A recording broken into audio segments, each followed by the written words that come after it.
I've been playing with myself since I can remember. You could say I'm an expert at it. So it might come as a surprise that up until about 2 months ago, I had never really gotten into solo board gaming. For me, board gaming has always been about group play. Sitting around together, having fun, and taking part in something shared. But that has changed. Today, I'm going to tell you why solo gaming is at its peak at 2025. And why there's never been a better time to get into it. But first, here are the solo games that I'm totally obsessed with. Number 7.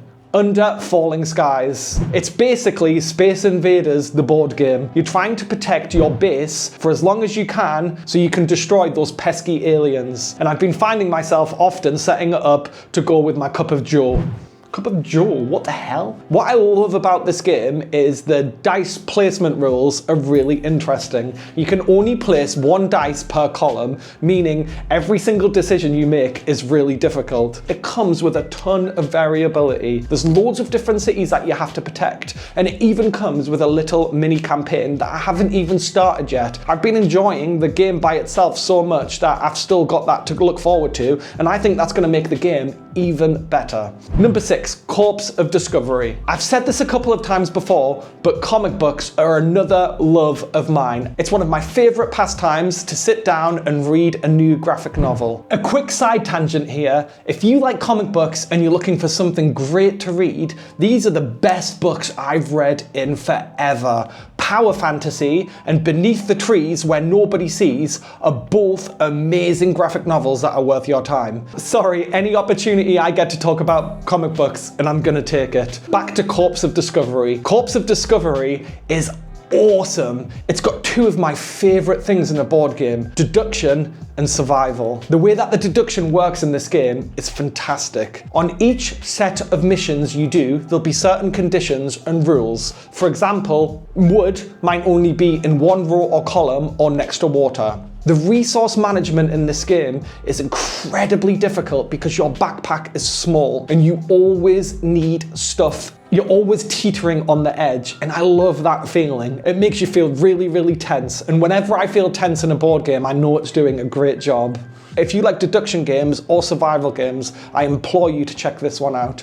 Number 5, Sleeping Gods, Primeval Peril. Personally, I'm not one for big style, huge campaign games where you've got to commit hours and hours and hours. I just have too many board games, so it's difficult for me to be able to sit and play the same thing over and over and over again. So when I heard that Sleeping Gods had a small box version that you could play in about 2 hours, I had to jump on it. And I am so glad that I did. When I was a kid, I was obsessed with Goosebumps, and they brought out a choose your own style adventure book. And I remember TikTok You're Dead being one of my absolute favorites. And this is what this game kind of is. It's kind of choose your own adventure. You choose a direction, you go off, and you don't know what's going to happen. I'll give you a tip though, with this game, you really want to make sure that you rest, because otherwise you could find yourself in a situation where you're in combat and all of you guys are already hurt and you end up losing straight away. The first time I played this, pesky dinosaurs killed me and I only lasted for about 40 minutes. It was quite embarrassing, but I can tell you what, the best thing easily about this game is the stories that it tells. It's really well written. I love all of the characters. It plays in a couple of hours. From the longest I've played for is just under 2 hours, so it is a longer solo experience, but it's so satisfying, and when you come away with it, you're gonna have a story to tell, and it's gonna be something that sticks with you and that you remember for a long time. Number 4, Leviathan Wilds. I'm a huge fan of single-player computer games, and Shadow of Colossus is one of the best games I've ever played.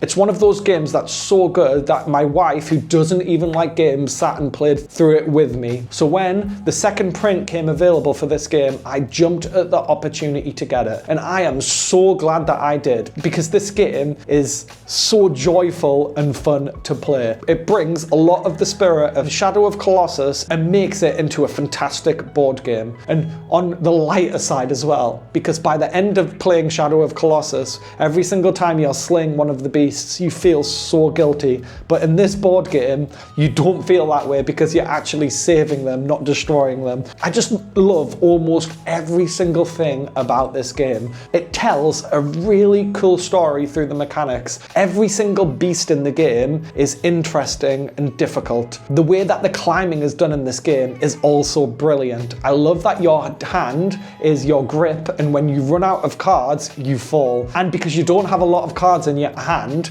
it adds a ton of angst. It's a pretty breezy game to play. It's not that difficult, as in the mechanics are not hard to learn. Some of the choices that you have to make, and when the game goes on and the Leviathans get harder, it becomes much, much harder. I actually really want to check this one out with my son as well, because it takes a lot of the cool things you get from computer games and distills it down into a really ace board game. Number 3, Resist. This game surprised me so much. It completely blew me out of the water. As soon as I heard the word marquee, I was in. I know this sounds stupid. I'm a huge Deep Space Nine fan, and when I hear marquee, it immediately makes me think of that. It's a fake.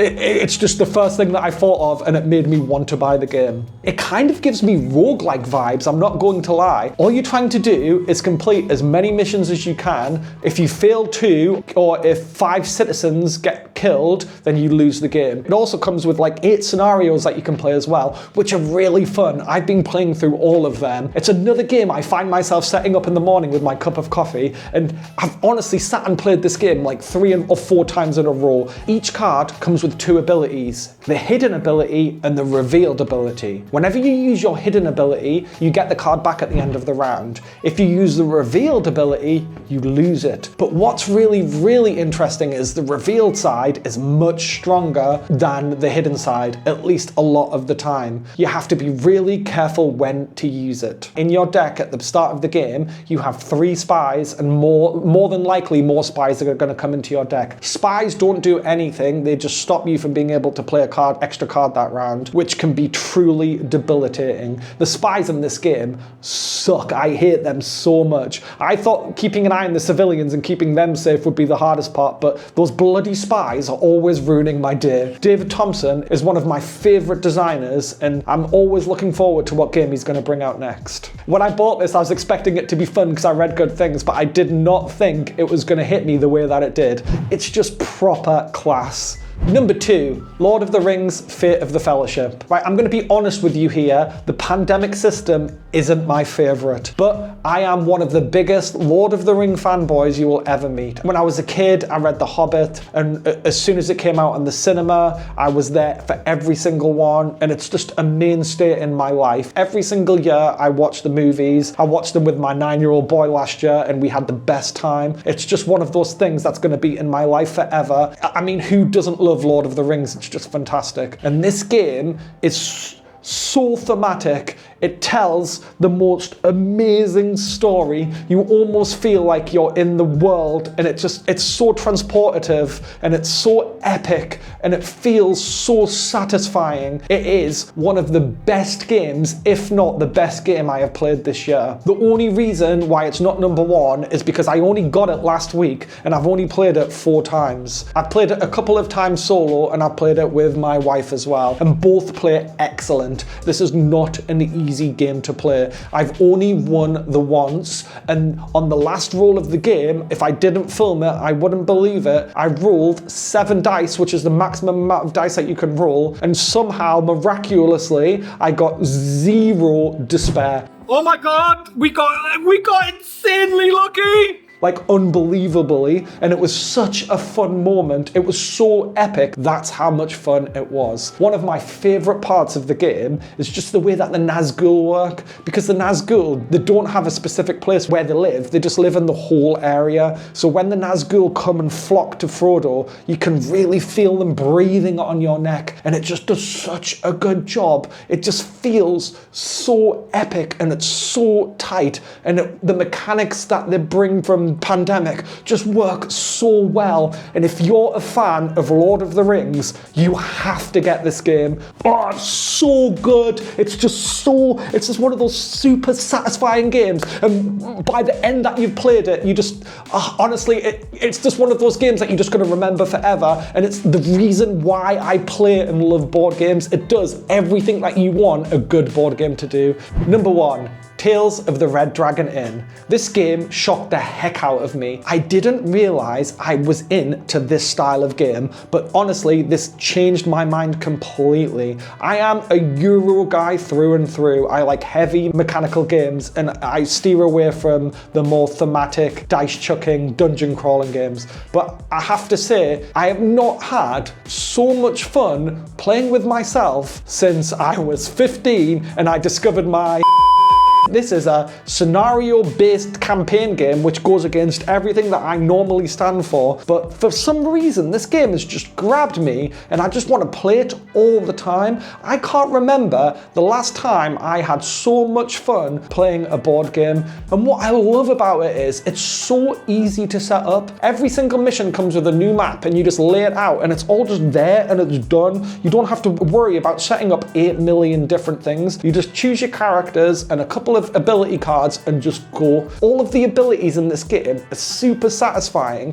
and the abilities are really thematic with the different characters that you're playing. The explosive dice mechanic is just so sick. Every single time you roll a dice and it's got the explosive sign on, you just get to roll another dice and you can do so much damage. But this game has just got endless amounts of fun stuff. The way that the turn order works is really interesting as well, because you pull out of a bag and it'll determine if you go off the bad guys go.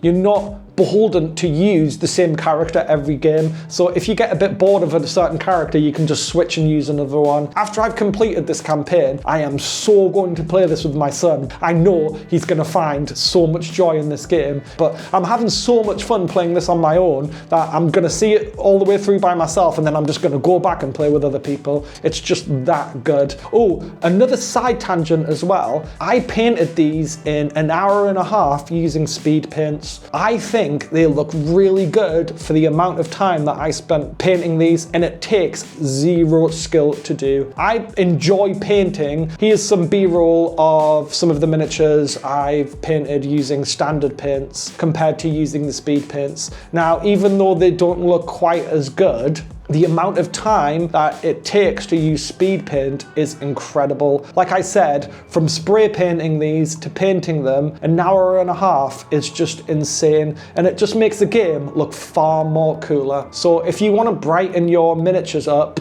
and make them look really, really cool, really easily, check out Army Painter Speed Paints 2.0, because they're excellent paints and anybody can use them. And another really good tip when using these paints are they blend together really easy. So if you're painting something blue, doing a little bit of light blue and then dark blue on top of it, they'll just blend automatically. You don't need any sort of like finesse or skill or whatever, and you'll get a really, really cool effect from it. That's 2 side tangents in 1 episode. That has got to be a record. So now I'm going to go full Jerry Springer and give you my final thoughts. Playing solo board games has completely changed the way that I look at board gaming now. I had a really biased, almost negative view on solo gaming and believed it wasn't for me, and I was just incredibly wrong. The experience I get from solo gaming is completely different to that of when I play with other people. It's almost like a form of meditation,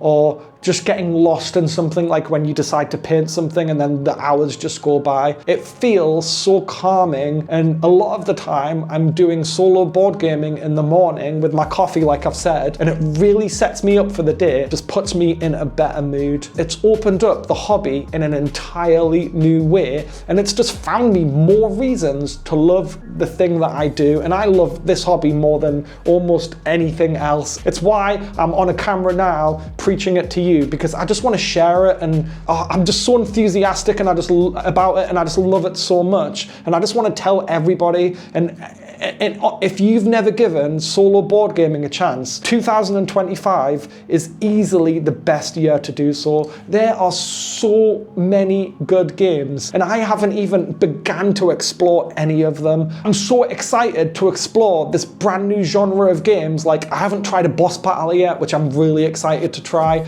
I'm loving dungeon crawlers. I want to get into more dungeon crawlers. I absolutely love these choose your own adventure style games, and it's so exciting because before I just had no interest in them, and now I'm really looking forward to being able to play them and just doing it by myself. I am proud to say I am a solo board gamer. I think it's time, if you're not, to try it out for yourself. And that's it. I hope you liked the episode. Please remember to like and subscribe, and I'll see you guys later. Thank you so much for watching. Peace!